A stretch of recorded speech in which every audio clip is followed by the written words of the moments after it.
Bonjour les amis. Un jour, à Louvain-la-Neuve, j'ai rencontré un jeune homme. Il me dit, je connais votre travail, monsieur. J'apprécie ce que vous faites. Je suis rwandais, je viens de Kigali. Et moi, spontanément, je lui dis, Kigali, c'est une belle ville aujourd'hui. Et le jeune homme avec sourire me regarde et me répond, Kigali, ah oui, c'est une belle tombe. Je dis, comment tu peux dire? Il me répond, monsieur, allez au cimetière les jours des morts. Quand les familles sont passées, qu'ils ont tout nettoyé, qu'ils ont fleuri les tombes. Vous allez voir une tombe bien fleurie, mais je vous conseille, ne creusez pas. Parce que si vous creusez, vous allez voir que dedans, c'est pas fleuri. J'ai compris ce qu'il voulait me dire. Un autre jour, je vois un ami européen qui avait travaillé au Rwanda jadis. Et lui, il me donne aussi son image à lui. Il me dit, le Rwanda, c'est un volcan qui dort. Sous-entendu, un jour, ne vous étonnez pas qu'il y ait éruption volcanique. Je voudrais en venir au fait que dans l'est du Congo, nous avons ce mouvement qu'on appelle M23, que nous pouvons considérer soit comme un mouvement réel, soit comme un masque. Le Rwanda nous a habitués à ce que j'appelle politique des masques. C'est-à-dire, vous avez un mouvement qui vient et vous regardez devant qui porte les drapeaux, c'est un certain Bizimungu. Et tout le monde dit, tiens, Bizimungu arrive. Il est le porte-drapeau. Il ne suffit même pas d'un an. Nous nous rendons compte que non, Bizimungu était un masque. Derrière lui, il y avait quelqu'un d'autre. Nous voyons un autre mouvement rebelle qui vient au Congo. On regarde devant Laurent Désiré Kabila. On dit, oh, Kabila est là devant. Mais non, derrière lui, il y avait quelqu'un d'autre. Laurent Désiré Kabila n'était qu'un masque. Et lorsqu'il faut enlever un masque, on n'hésite pas, même s'il faut que le masque perde la vue. Aujourd'hui, vous avez le Rwanda, petit pays, mais qui a de l'espace pour accueillir les réfugiés refoulés de l'Angleterre. Si on s'arrêtait à l'Angleterre, d'accord, mais regardez la crise qui se passe en Europe. Dès qu'on demande à tout le monde, c'est toujours l'immigration, l'immigration, l'immigration. Et dans les solutions, ils envisagent tous de chercher des pays complices en Afrique où ils vont renvoyer les indésirables de l'Europe. Il faut donc de l'espace. Et alors, cet espace, les Rwandais, qui veut s'attirer les bonnes grâces de l'Occident,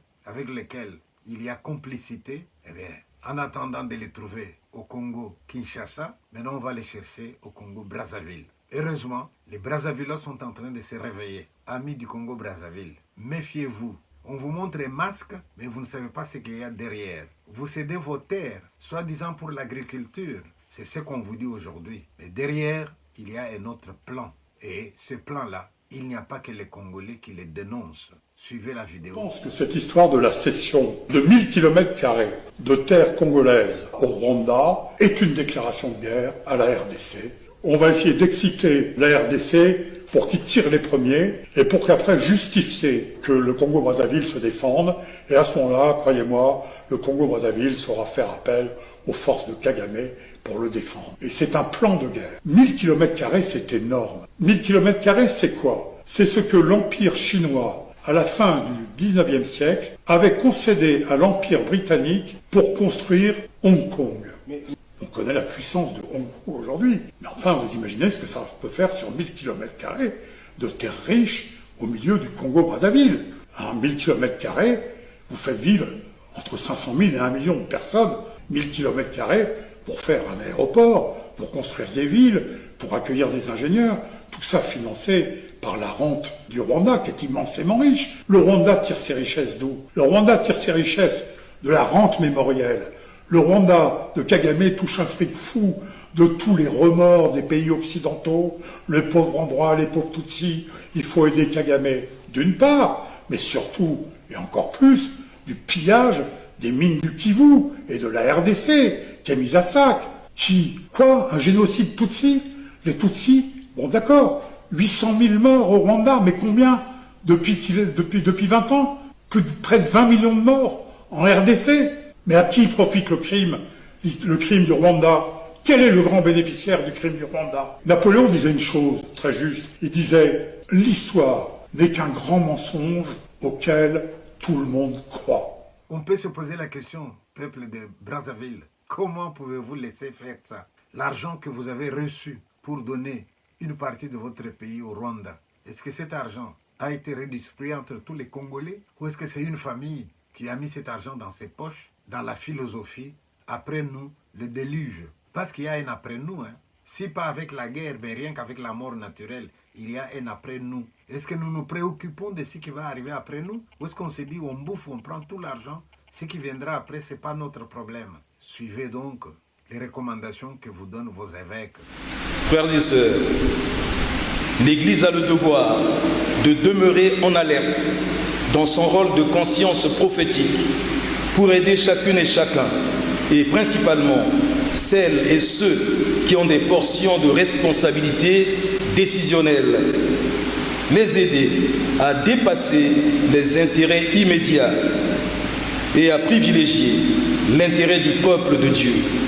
Nous prenons conscience du mal fait à notre terre, à notre maison commune, mais nous rendons surtout grâce. Oui, nous disons merci à Dieu pour les résurrections des consciences droites en faveur de la sauvegarde de l'environnement. Au Congo, notre beau pays, cette préservation de l'environnement passe par le respect des terres que Dieu nous a données. Respect des terres reçues de nos aïeux, respect de nos terres qui sont invendables, non négociables, respect de nos terres qu'on ne peut céder à qui que ce soit. Autrement dit, au Congo, préserver l'environnement, c'est aussi défendre nos terres, coûte que coûte, en toute confiance au Père, qui prend soin de nous et de toute la création, parce que tout est de lui, tout est par lui, tout est pour lui. Gloire à Dieu dans les siècles des siècles. Amen. Je voudrais aussi dire quelque chose à nos amis européens. J'ai constaté une certaine paresse intellectuelle chez beaucoup d'Européens. Ils ont une thèse à laquelle ils croient. Vous avez beau leur donner des arguments pour dire que non, vous vous trompez, eh bien non, ils restent dans ce qu'ils ont cru. En Europe, pendant un certain temps, eh bien, on ne permettait pas à un Européen de dire, s'il vous plaît, est-ce qu'il y a eu vraiment 1 million de morts au Rwanda? Est-ce que tous les morts du Rwanda étaient tous d'une même ethnie ou bien est-ce que les autres sont morts aussi? Qui a tiré sur l'avion de Abiyarimana? Vous allez dans ce sens-là, on vous considère comme révisionniste et on ne vous écoute pas. Mais la vérité est têtue. Peuple africain, laissez-moi vous dire, aujourd'hui que l'Europe est en crise, il y en a beaucoup qui pensent que la solution à leurs problèmes, ils vont la trouver en Afrique.